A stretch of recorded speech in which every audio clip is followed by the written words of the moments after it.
안녕하십니까? 소쿨극장의 불교로 세상 읽기 시간입니다.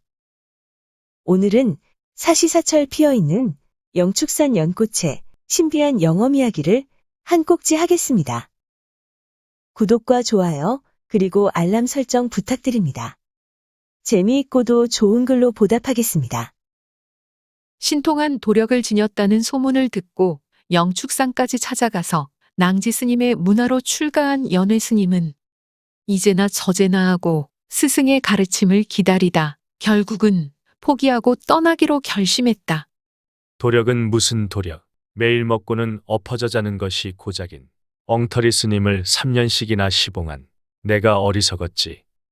3년이 넘도록 나무하고 밥하고 불 때는 일만 시키는 스님을 평생 모시고 살아봐야 헛짓이라고 생각한 것이다. 연회가 걸망을 지고 막 절을 나서려는데 준수하게 생긴 낯선 불승이 찾아왔다. 누구신지요? 예, 낭지 스님의 제자가 되려고 찾아온 지통이라 합니다. 지통 스님이라 연회는 내심 놀랐다. 나이는 비록 젊지만 학식과 인품이 높기로 유명한 스님이었기 때문이다. 아니, 지통 스님같이 고명하신 분이 우리 스님의 제자가 되려 하다니. 이상하게 여긴 연회는 다시 물었다. 스님께선 어떻게 이곳에 오시게 됐는지요? 어느 날 우리 절 앞마당에 까마귀가 와서는 영축산에 가서 낭지 스님의 제자가 되라고 일러주기에 예사로운 일이 아닌 듯하여 찾아왔습니다. 이때 마을에 내려갔던 낭지 스님이 돌아왔다. 지통이 인사를 올리자 스님은 빙그레 웃으며 말했다. 어서 오게. 기다리고 있었네. 신령스러운 까마귀가 자네를 깨우쳐 내게 오게 하고 또 그 까마귀가 내게 알려서 자네를 맡게 하니 이 어찌 상스러운 일이 아니겠는가. 지통은 감흡하여 스님에게 귀의했다.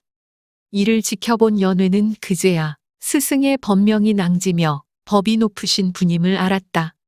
마음을 고쳐먹은 연회는 걸망을 풀고 지통과 함께 스님 문화에서 새롭게 공부를 시작했다. 낭지 스님은 이제 때가 되었다는 듯이 연회와 지통 두 사람만을 대상으로 하여 법화경 강설을 시작했다. 더없이 거룩한 가르침이었고 들으면 들을수록 참으로 미묘한 법문이었다.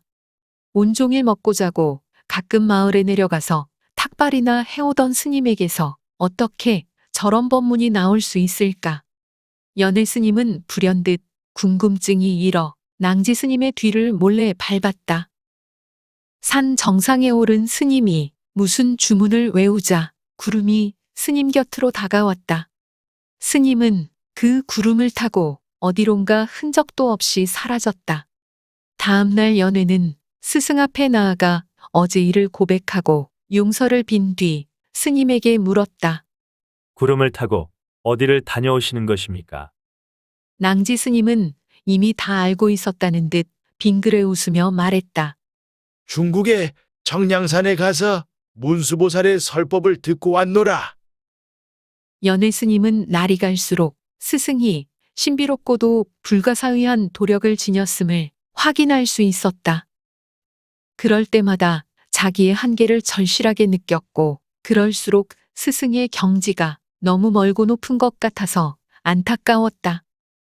어느덧 무려 15년의 세월이 흘렀다. 법화경 강설을 끝마치자 마지막으로 보현관행 닦는 법을 일러준 뒤 스승은 일갈했다. 명심하라. 신통력은 구름을 타거나 바다 위를 걷거나 비를 내리게 하는 것이 아니다. 다음 날 일어나 보니 스승이 없었다. 그 알쏭달쏭한 말씀이 스승의 마지막 법문이었다. 스승이 떠나자 연회는 사찰 들어오는 입구에 연못을 파기 시작했다. 수행하는 틈틈이 일하니 하루에 겨우 5-3태기씩밖에 못 팠다. 그 모양을 보고 대중 스님들은 도와주는 대신 빈정댔다. 밑 빠진 독에 차라리 물을 채우는 편이 낫지. 연못 파는 꼴을 보니 내가 죽어 해골이나 돼야 완성하는 것을 볼 것 같다. 그렇게 세월이 또 15년 흘렀고 연회 스님도 이제는 늙어서 노장 소리를 들었다. 어느덧 연못이 완성되었는데 계곡물이 모여들면서 연못물이 깊어지자 연꽃이 피어났다. 이상하게도 그 연꽃은 겨울이 되어도 시들지 않고 사시사철 피어 있으면서 온 산에 그윽한 향기를 풍겼다. 대중 스님들이 모두 놀랐다. 연회 스님은 30년 법화경을 독송해 얻은 영험이라 생각하고 수행에 더욱 주력했다. 영축산에 신기한 연못이 있고 사시사철 연꽃이 피어 있다는 소문이 퍼지자 전국에서 구경꾼이 몰려들기 시작했다. 사람들은 연회 스님의 준수하고 인자한 풍모에 저절로 두 손을 모았고 연꽃의 미묘한 향기에 모두 환희심을 냈다. 어느 날 어릴 때 눈에 병이 난 후 수십 년간 앞을 못 보던 노파가 한 끼 밥을 구걸하러 더듬더듬 절에 찾아왔다. 측은하게 여긴 연회 스님이 연꽃 한 송이를 꺾어 법화경을 독송하며 노파의 눈을 비비니 노파가 그만 눈을 떠 광명세계를 얻었다. 현장을 본 참배객들은 영축산 연꽃을 만병통치 영약이라고 입을 모았고 그 뒤 영축산 연못은 환자들로 인산인해를 이뤘다. 이 소문이 신라 38대 국왕인 원성왕의 귀에까지 들어갔다. 왕은 대신에게 어명을 내렸다. 영축산 연회법사를 궁중의 초청국사로 모시도록 해라. 스님, 경축드려옵니다. 아니, 이게 무슨 소리야? 어명이 당도하기도 전에 신도들로부터 뜻밖의 소식을 들은 스님은 당황했다. 내가 국사가 되다니. 자격도 없지만 명예와 북이란 혼탁한 급류에 몸을 던짐과 같다. 희해야겠구나. 내가 없더라도 연꽃은 피어날 터이니까. 깊은 산속으로 들어가 무상의 돌을 닦자. 스님은 국사초빙을 하려는 대신들이 오기 전에 몸을 피하려고 급히 길을 떠났다. 서쪽 고개를 넘어가는데 한 농부가 밭을 갈고 있다가 물었다. 스님, 어딜 그렇게 바삐 가십니까? 나라에서 소승을 관작으로 구속하려 하므로 희하여 조용한 토구를 찾아가는 중이외다. 그 농부가 듣고 말했다. 이곳에서 연꽃을 팔 일이지. 어째서 수고스럽게 멀리까지 가서 팔려고 하는 것입니까? 영축산에서 연꽃 장사를 하는 것보다는 국왕 앞에서 연꽃 장사를 하는 것이 더 많이 팔지 않겠습니까? 농부시여, 그런 속된 말로 소승을 속물로 만들지 마시오. 연회는 그가 자기를 업신여긴다고 하여 듣지 않았다. 연회 스님이 그냥 가자 농부는 스님의 등을 향해 크게 소리쳤다. 벽창호 같은 이라고 하나만 알고 둘은 모르면서 무슨 돌을 닦는다고. 배운 것은 사람들과 나누어 누려야지. 저 혼자만 알고 버린다면 그 공부는 뭐 하려고 하시오. 연회는 귀담아 듣지 않고 길을 가다가 시냇가에서 한 처녀를 만났는데 그녀가 물었다. 스님은 어디로 가십니까? 연회 스님은 먼저처럼 대답했다. 혹시 이 앞에서 누구를 만났습니까? 한 농부를 만났는데 나를 너무나 없이 여겨서 기분이 나빠 그냥 지나쳐 왔습니다.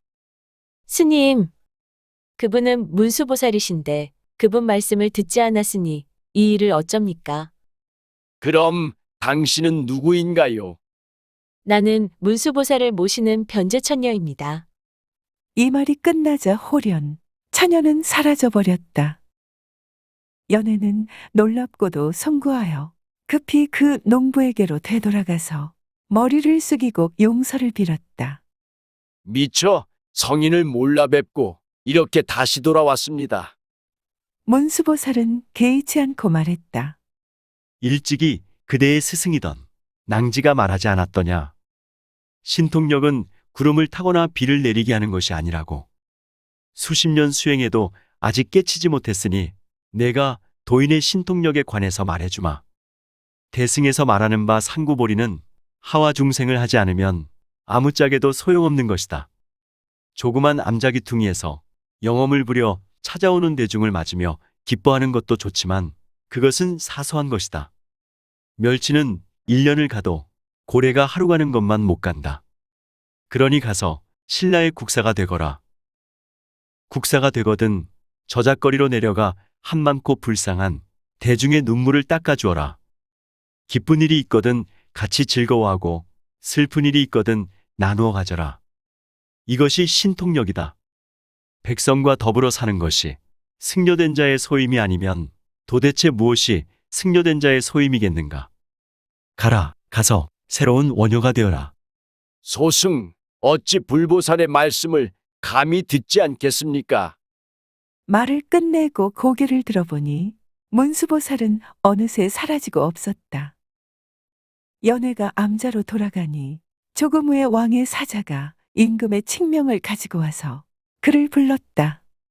연회는 진작 받아야 할 것임을 알고 이에 임금의 명을 받아 대궐로 가니 왕은 그를 국사로 봉했다. 이후 연회 국사는 문수보살을 만난 자리에 문수함을 짓고 변제천녀를 만난 곳에 보현함을 지었다. 들어주셔서 고맙습니다. 용어 풀어 올리겠습니다. 청량산은 오대산의 별칭입니다. 관음보살의 성지인 보타산과 보현보살의 성지인 아미산, 천태종의 성지인 천태산과 함께 중국 불교의 4대 성지 가운데 하나입니다. 신라의 고승 자장은 청량산에서 문수보살의 진신을 배하라고 가사와 사리를 받고 불도를 닦았다고 합니다. 당나라 때 왕호 천축국전을 쓴 신라의 고승 해초도 이곳에서 입적했습니다. 보현보살은 문수보살과 함께 보살들의 우두머리로서 석가모니부를 양옆에서 보좌하는 보살입니다. 부처의 진리와 선정, 실천을 담당하며 하얀 코끼리를 타고 부처님을 오른쪽에서 모시는 것으로 유명합니다.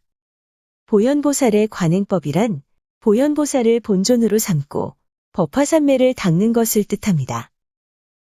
노장은 나이든 승려를 높여 부르는 말입니다. 문수보살은 불교의 대승보살입니다. 줄여서 문수라고도 하며 대승불교에서 최고의 지혜를 상징합니다. 관작은 관직과 자귀입니다. 변제천녀는 노래와 음악을 맡은 불교의 여신입니다. 유창한 말재주가 있어 불법을 넓게 펴고 수명을 더하게 하는 이익을 베푼다고 하는군요. 상구보리 하와중생은 위로 보리를 추구하고 아래로 중생을 교화한다는 뜻으로 보살의 수행 목표를 자리와 이타의 양측면으로 표현한 불교 교리입니다. 칙명은 임금의 명령입니다. 참고문헌 및 자료 출처 소개해 올리겠습니다. 고려시대 승려, 일현스님의 삼국유사가 모본입니다. 여기서는 이재호 교수가 현대 한국어로 옮긴 책, 삼국유사를 참고했습니다. 최정희 선생이 엮은 책, 한국불교전설 99가지에서 노파의 가르침이라는 꼭지를 빌렸습니다. 한국민족문화 대백과사전, 국립중앙박물관, 한국민속 대백과사전의 기사와 사진을 빌렸습니다. 공공누리의 사진을 빌렸습니다. 지역의 문화, 알고 보면 더 재미있는 지명에 유래해서 지통스님이 낭지대사를 만난 울산 지통골의 일러스트를 빌렸습니다. 2001년 박철관 감독의 영화 달마야 놀자에서 한 장면 캡처했습니다. 청남 권영한 선생의 누리집에서 일러스트 한 장을 빌렸습니다. 다음 블로그 정법스님 일과 수행 도량석에 기사와 일러스트를 빌렸습니다. 위키백과와 나무위키의 기사와 사진을 빌렸습니다. 123RF와 핀터레스트 그리고 픽스타의 사진과 일러스트를 빌렸습니다. 소쿨극장은 일주일에 3번, 매주 화요일, 목요일 그리고 토요일 오전 10시 전후에 이야기를 올립니다. 고맙습니다. 다음에 만날 때까지 안녕히 계셔요.